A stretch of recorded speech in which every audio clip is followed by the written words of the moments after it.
Hey guys, I just wanted to log on really quick just to say hi and um, I guess kind of give an update on what we've been up to and what we've been doing right now.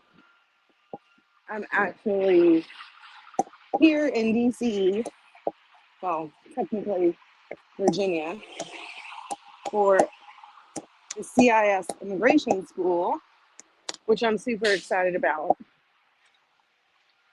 But I'm exhausted, I will tell you that. I had to go walking and go get find a good coffee place. I'm glad I looked at the detail of some of them because the one that was closest to my hotel apparently was also a weed smoking shop. Glad I didn't go in there. I just wanted coffee. So I walked a little bit further just for regular, good old coffee. Anyways, um, so I'll be here until Sunday and then going back home, and then I will be spending some much needed time with my family. So that following week, you probably won't hear much from me. And just trying to process what all has occurred over the last few days. Um, of course, we started off the week with going to Boots and Barbecue in Fredericksburg with our Fredericksburg Tea Party. That was amazing. And it was amazing encouragement, much needed encouragement, right before our trip to Roma and La Jolla. And, I keep thinking to myself every time doing this for a few months shy of 2 years now since the Biden regime took office. I keep thinking to myself, yeah, this is the most emotional time. How could it get much worse than this? And every single time, no matter where I am along the border, the Texas border, it only gets harder. Anyways,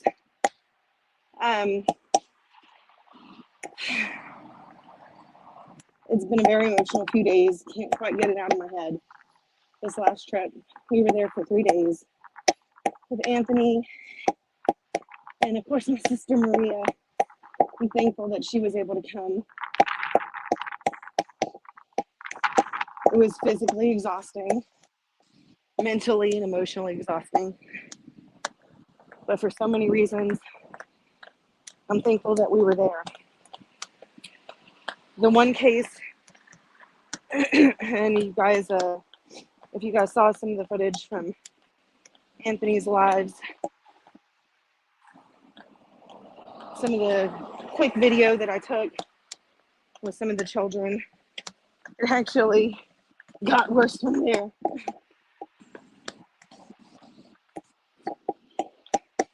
Listening to so many of those girls, women, and the children talk about their experiences on their travels up here, and the children ranging in age from 6 to 17, just being sent to make this long journey by themselves with complete and total strangers, incentivized by our own government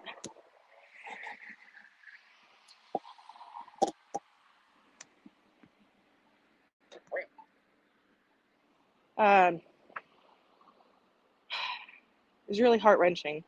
Listening to them, in the Roma and La Jolla area, I'd been wanting to get back out there for a while, specifically for that reason.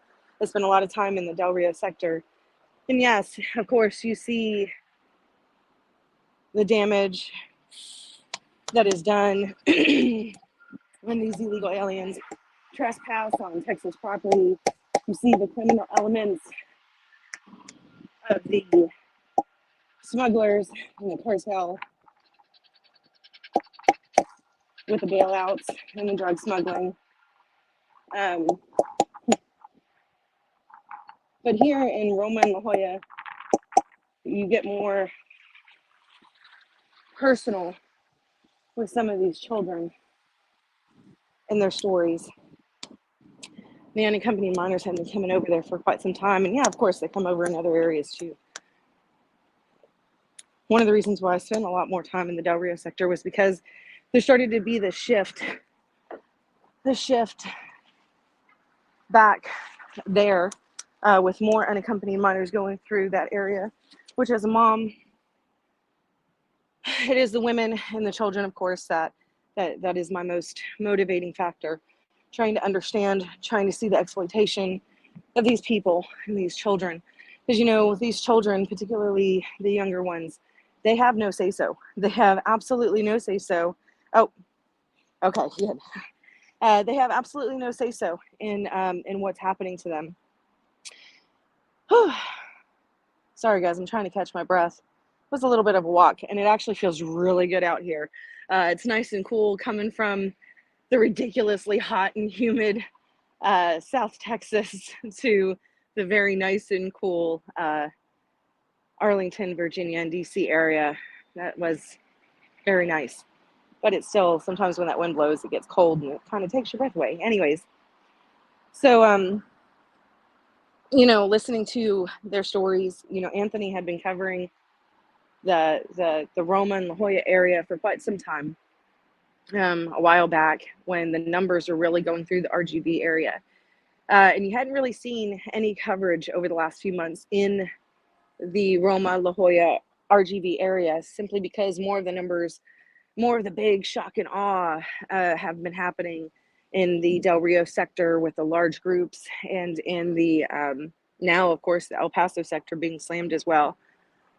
That's of course what the big media wants to go cover, is the big numbers, the big groups, but they're not giving the stories. They're not giving the personal stories behind the scenes. They're not talking to these children. They're not talking to these women.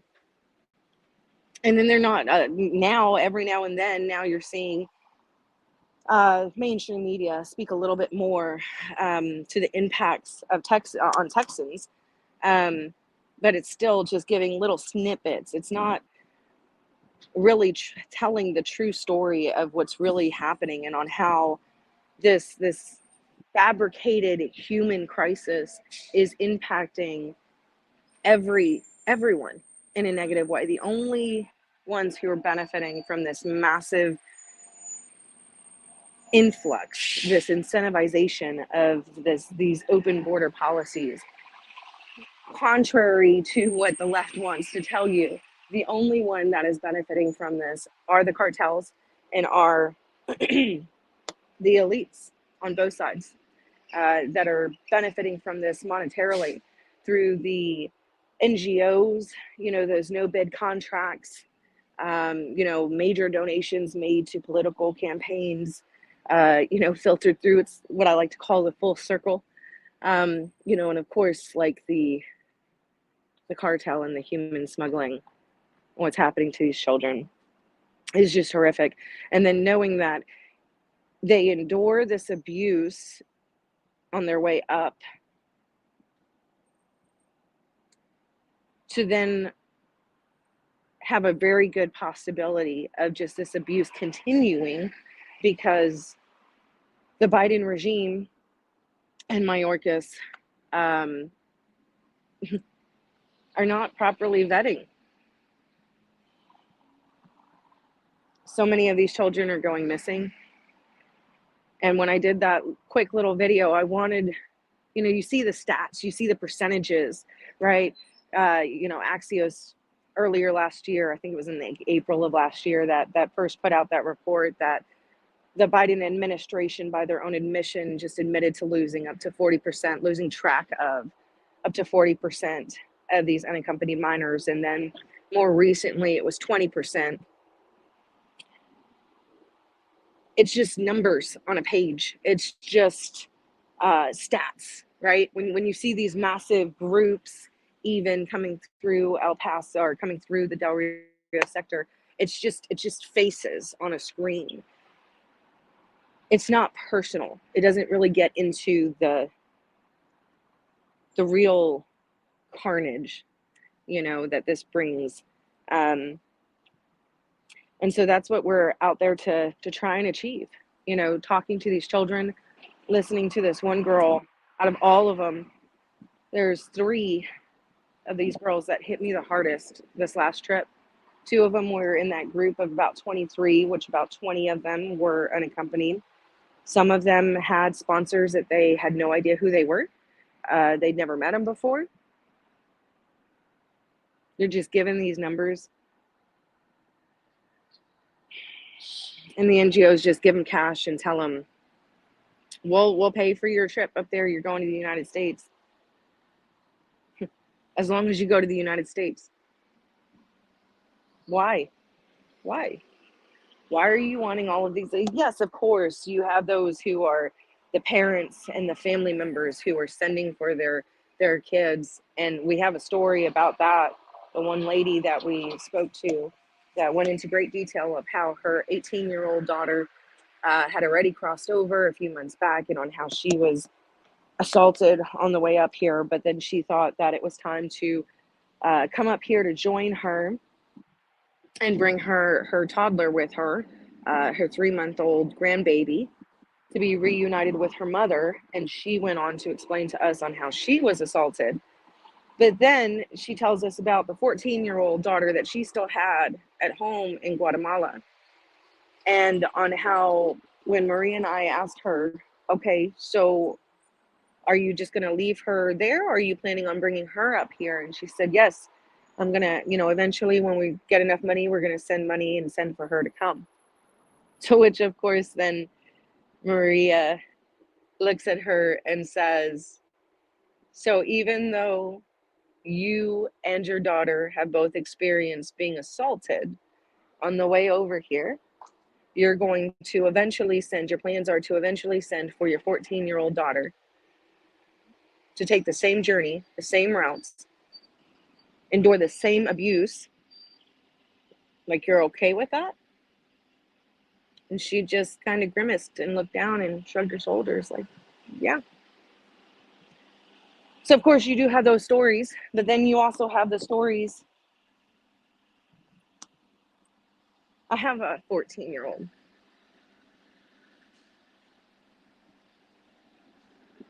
How any mother or grandmother, and you can't tell me that they were, look, we listened to her story.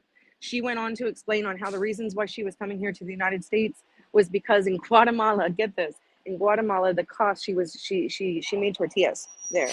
And that in Guatemala, the price of the cornmeal to make them had gone up. So she wasn't able to make money.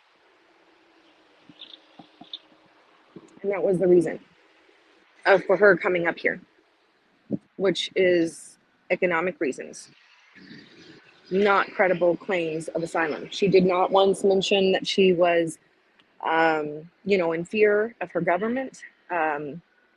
It's not a credible claim of asylum. It's for economic reasons.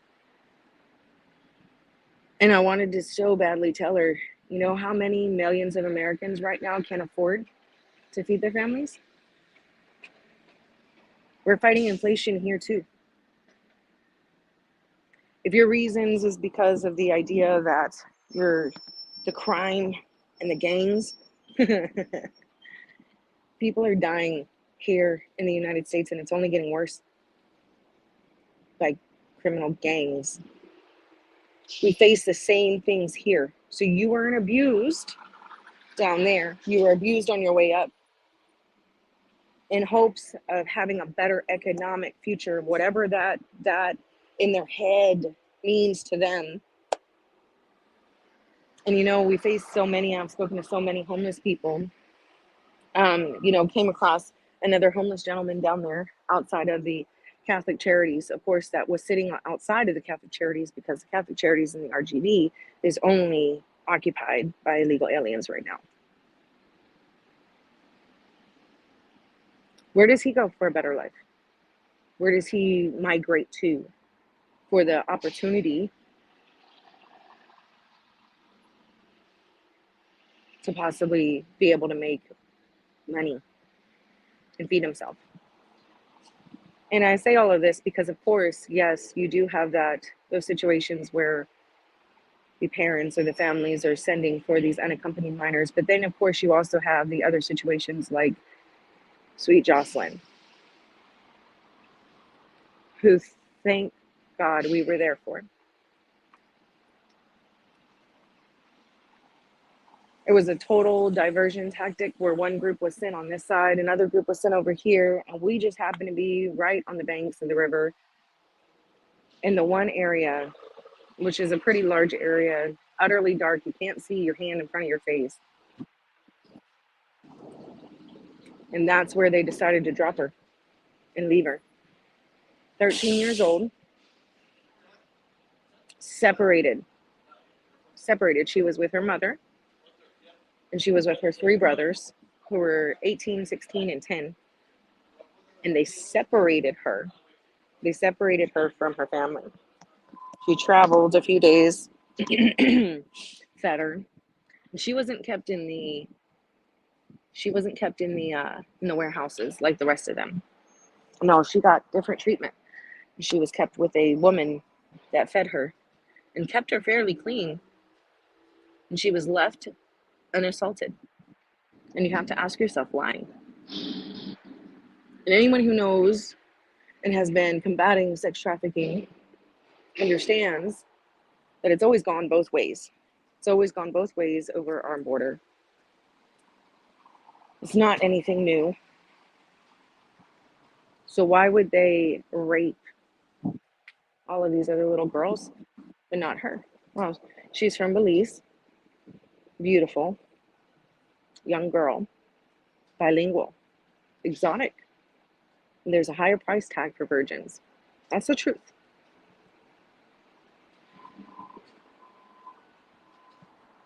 And it wasn't until after she was separated from her mother and her brother that they put this wristband on her. And I'm wearing it.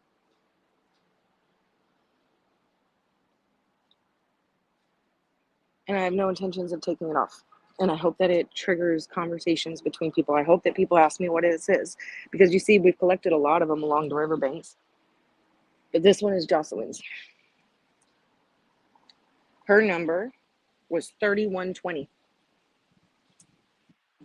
Let's see if I can see.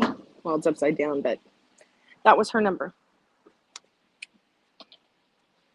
This was her shackle.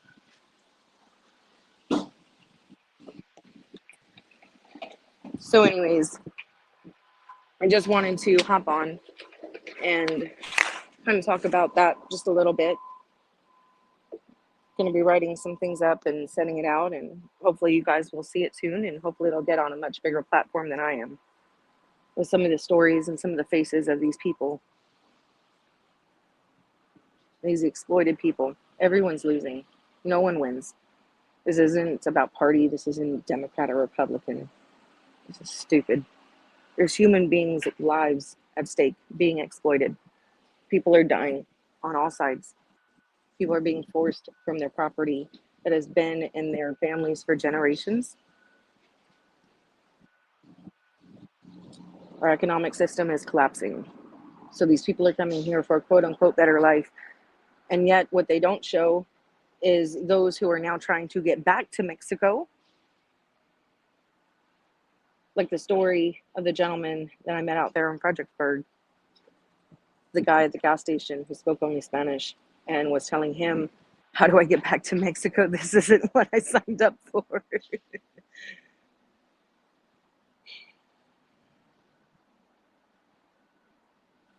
So we're here. I'm here for the conference. I'm really excited. It starts at 5:30 tonight with Jeff Sessions, and then all day tomorrow. And hoping to get to see some of my friends for CIS here. I'm super excited. Kevin, Todd, Julie, and a few others, and then get to actually meet some of them for the first time in person. So really excited about that too.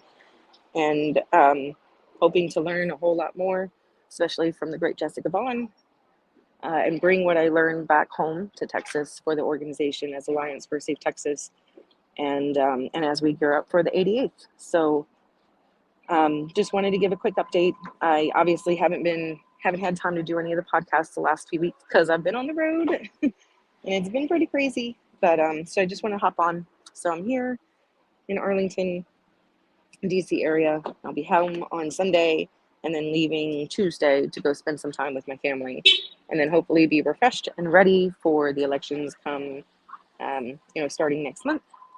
Hitting the ground as a precinct chair there in Tarrant County. Let's have some wins in November that are desperately needed, especially there in Tarrant County and across the board, and then ready to gear up for January and for the 88th. So God bless you guys. Pray for Jocelyn, because now she's in the system. We'll never know what has happened to her, and that's hard. It's really hard. So please pray for her. Pray for those children. Pray for Texas and for this country. And then get angry, get emotional, and then pick yourself up and fight. Do something. So visit the website, securetheborder.us. Sign up for the emails, although I don't send them nearly enough, but I'll get to it eventually. Sign up for the emails.